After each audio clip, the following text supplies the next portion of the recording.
할렐루야. 가정예배로 함께 하시는 모든 분들 주님의 평강과 위로가 함께 하기를 주의 이름으로 축원합니다. 오늘 말씀은 요셉에 대한 말씀입니다. 세상 사람들은 누구나 성공하기를 좋아합니다. 스티븐 코비의 성공하는 사람들의 7가지 습관이라는 책이 나오자 불티나게 팔렸습니다. 38개 언어로 번역이 됐고요. 전 세계적으로 1,500만 부 이상이 팔렸다라고 합니다. 대한민국에서도 94년도 출판된 이래로 100만 부 이상이 팔렸다고 해요. 오늘날 서점에 가보면 이 같은 성공에 관련된 서적들이 즐비하게 놓여져 있습니다. 그렇다면 성경은 성공을 어떻게 정의하고 성공을 어떻게 이해하고 있을까요? 한글 성경에 성공이라는 단어를 찾아봤습니다.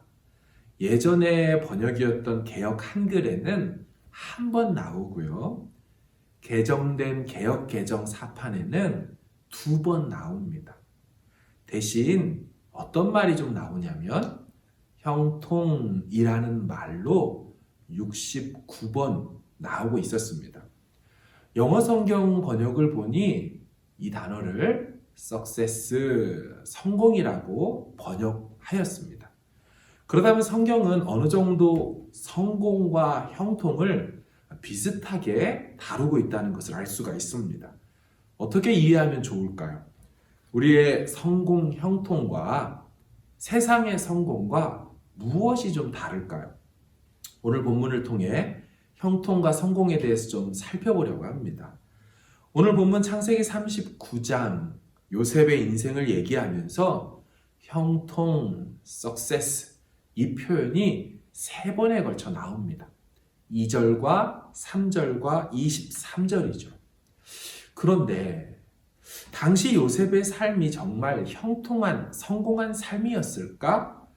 당시 요셉의 신부는 노예 생활을 했고 그 다음엔 죄수가 되었습니다. 세상적으로 볼 때는 절대로 성공했거나 형통하다고 볼 수가 없을 것입니다. 여기서 우리는 세상의 성공과 성경이 말하는 성공 혹은 형통이 다르다는 것을 알 수가 있습니다. 성경이 말하는 성공은 주어진 상황과 환경, 신분을 초월하고 있다는 것을 알 수가 있습니다. 전혀 그렇지 못한 요셉을 향하여 성경이 그를 형통하다, 성공하다라고 얘기했다라는 것이 바로 이 이유 때문입니다. 그래서 세상 관점으로 볼 때는 가장 비참한 상황일지 몰라도 성경은 그것을 다르게 볼 수 있다는 것이죠. 얼마든지 주님 안에서 우리의 삶이 형통한 삶이 될 수 있다는 것입니다. 돈도 없고 백도 없고 칠흑같이 어두운 인생길을 걸어가더라도 그 걸음을 형통한 자의 걸음이라고 성경이 말할 수 있다는 것이죠. 단 조건이 하나 있습니다. 성경은 그냥 형통이다라고 말하지 않습니다. 어떤 문구 하나를 그 앞에 붙여내고 있는데 이 문구 때문에 비로소 그 삶이 형통이라고 말할 수 있는 것입니다. 무엇일까요? 2절과 3절에 보면 여호와께서 함께 하셨다라는 표현이 등장하면서 형통했다는 말을 써주고 있습니다. 읽어보겠습니다. 여호와께서 요셉과 함께 하심으로 그가 형통한 자가 되어 3절 그의 주인이 여호와께서 그와 함께 하심을 보며 또 여호와께서 그의 범사에 형통하게 하심을 보았더라. 아멘. 무슨 말입니까? 여호와 하나님이 함께 하시니 신분과 상황과 관계없이 형통한 자가 되었다. 이 말을 하고 있는 겁니다. 그런데 성경을 잘 보면 요셉의 인생에 안락하게 가족들과 함께 보냈던 어린 시절에는 이런 표현이 나오질 않습니다. 그의 삶을 형통하다라고 말한 적도 없고 하나님이 그와 함께 했다라는 표현도 그 시절에는 나타나지 않습니다. 그럼 이 표현이 언제 등장합니까? 형제들에게 팔리고 노예 신세가 되었을 때 하나님이 함께 하셨고 그래서 형통한 자가 됐다라는 말이 그때 등장합니다. 아버지 야곱의 사랑을 독차지하던 시절, 명품 브랜드 옷, 채색 옷을 입고 있던 시절, 그때는 하나님이 함께 하셨다는 표현이나 형통이라는 단어가 나오지 않는다라는 것이죠. 하지만 오히려 형제들의 배신, 노예 생활의 시작, 고난의 길로 접어들었을 때 성경은 그의 인생을 그때 하나님이 함께 하시고 형통한 자가 됐다라고 말한다는 것입니다.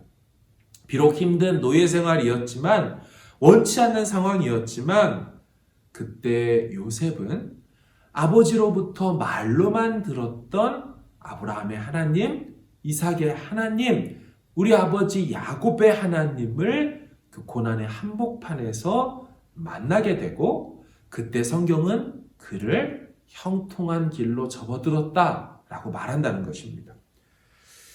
사랑하는 여러분, 우리 중에 고난과 어려움과 역경 속에 있는 분들이 있을 수 있습니다.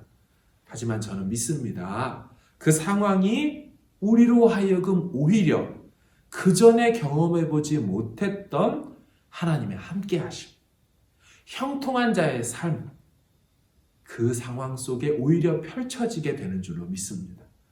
하나님은 이와 같이 일하시는 분이십니다.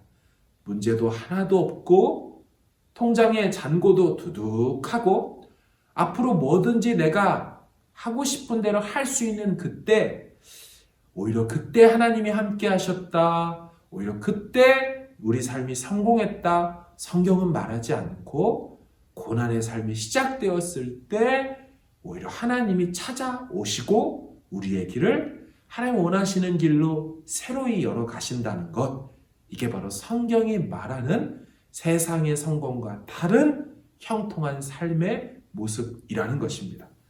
한 사람을 소개하고 싶습니다. 화니 제인 크로스비 여사입니다. 이분은 1874년도에 태어나셔서 시각장애인으로서 시를 쓰며 사셨던 분입니다. 화니 제인 크로스비 여사, 그녀에게 어느 날 급히 돈을 갚아야 될 일이 생겼습니다. 지불해야 될 일이 생겼습니다.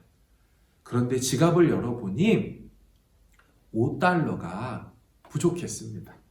근데 아무리 생각해도 이 $5를 갚아낼 길이 보이지 않았죠.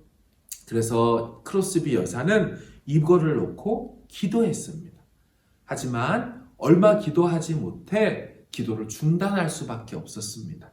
왜냐하면 지나가던 사람이 크로스비 여사의 집에 방문했던 것이기 때문입니다. 이 사람은 평소 이 크로스비 여사가 지은 이 시에 감명을 받았고 그것에 대하여 표현을 하고 싶어서 찾아온 것이죠. 짧은 감사 인사를 마치고 돌아가며 악수로 인사하는 그 사람의 손에 $5가 쥐어져 있는 것을 이 크로스비 여사가 발견했습니다. 그 사람은 감사의 인사로 $5를 크로스비 여사에게 전달했고 크로스비 여사는 이 즉각적인 기도 응답에 너무 놀랍고 감사했다라는 거죠. 이 뜨거운 마음을 안고 집에 돌아와 펜을 들어 또 하나의 시를 적습니다. 그 시의 내용은 이렇습니다. 나의 갈 길 다가도록 예수 인도하시니 내 주 안에 있는 긍휼 어찌 의심하리요. 믿음으로 사는 자는 하늘 위로 받겠네. 무슨 일을 만나든지 만사형통하리라. 무슨 일을 만나든지 만사형통하리라. 아멘. 이번 한 주도 고난 속에 또 역경 속에 우리의 삶이 펼쳐질지 모릅니다. 하지만 그러함 속에서도 하나님의 함께 하심과 이와 같이 형통하게 새로이 주님의 방법으로 길을 열어가시는 그 삶의 복을 누리시기를 바랍니다. 찬양을 묵상하고 찬양을 다시 한번 부르면서 우리의 갈 길 다 가도록 바위에서 샘이 솟게 하시고 무슨 일을 만나도 주님의 방법으로 열어가시는 그 놀라운 복을 한껏 누릴 수 있는 한 주간 되기를 주님의 이름으로 축원합니다.